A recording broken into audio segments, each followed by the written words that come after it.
Numbers chapter 10. The Silver Trumpets.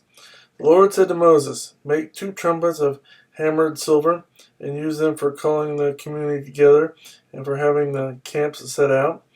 When both are sounded, the whole community is to assemble before you at the entrance to the tent of meeting.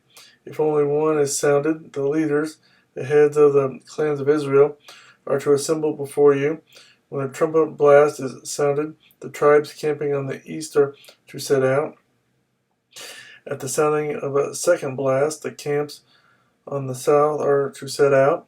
The blast will be the signal for setting out. Together the assembly blow the trumpets, but not with the same signal. The sons of Aaron, the priests, are to blow the trumpets.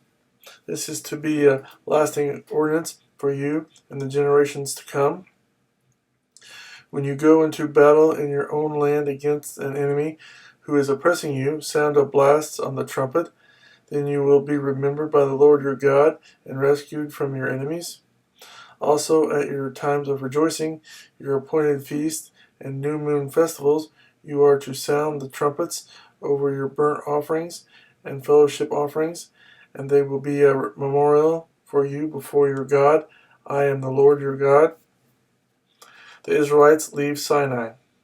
On the 20th day of the 2nd month of the 2nd year, the cloud lifted from above the tabernacle of the testimony. Then the Israelites set out from the desert of Sinai and traveled from place to place until the cloud came to rest in the desert of Paran.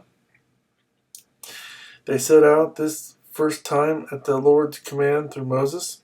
The divisions of the camp of Judah went first under their standard. Nahshon, son of Amminadab, was in command. Nathaniel, son of Zuar, was over the division of the tribe of Issachar, and Eliab, son of Helon, was over the division of the tribe of Zebulun. Then the tabernacle was taken down, and the Gershonites and Merarites who carried it set out. The divisions of the camp of Reuben went next under their standard. Elizur, son of Shadur, was in command. Shelumiel, son of Zurishaddai, was over the division of the tribe of Simeon, and Elisasaph, son of Deuel, was over the division of the tribe of Gad. Then the Kohathites set out, carrying the holy things. The tabernacle was to be set up before they arrived. The division of the camp of Ephraim went next, under their standard. Elishama, son of Ammihud, was in command. Gamaliel, son of Pedahzur, was over the division of the tribe of Manasseh, and Abidan, son of Gideoni, was over the division of the tribe of Benjamin. Finally, as a rear guard for all the units, the divisions of the camp of Dan set out under their standard. Ahiezer, son of Ammishaddai, was in command. Pagiel, son of Ochran, was over the division of the tribe of Asher, and Ahira, son of Anan, was over the division of the tribe of Naphtali. This was the order of march for the Israelite divisions as they set out.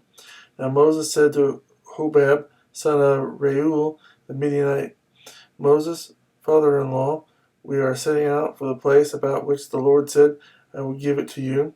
Come with us, and we will treat you well, for the Lord has promised good things to Israel." He answered, "No, I will not go. I am going back to my own land and my own people." But Moses said, "Please do not leave us. You know where we should camp in the desert, and you can be our eyes. If you come with us, we will share with you whatever good things the Lord gives us." So they set out from the mountain of the Lord and traveled for 3 days. The ark of the covenant of the Lord went before them during those 3 days to find them a place to rest. The cloud of the Lord was over them by day, and when they set out from the camp, whenever the ark set out, Moses said, "Rise up, O Lord. May your enemies be scattered. May your foes flee before you." Whenever it came to rest, he said, "Return, O Lord, to the countless thousands of Israel."